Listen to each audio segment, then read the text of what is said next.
ये यार फरियाब हमारी बेबी पहले दिन पहले दिन वापस आई है।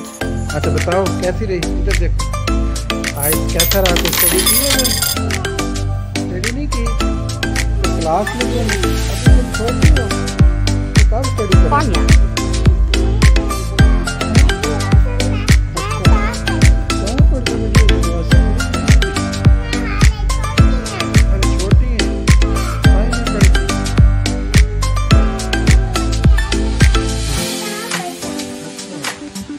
मैडम तो कुछ नहीं आते और तुम्हारे क्लास में और बच्चे थे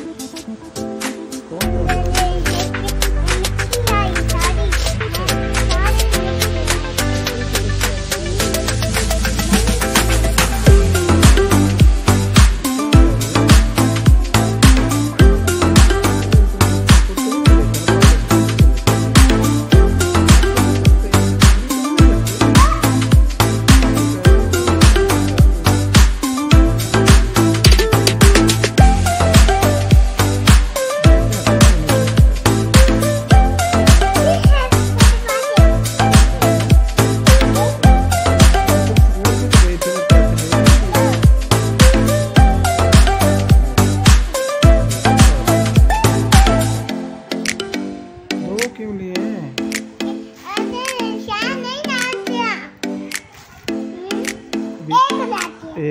एक रख दो बीच में, नीचे रख दो इसके अंदर ऐसे। चलो ठीक है, ओके।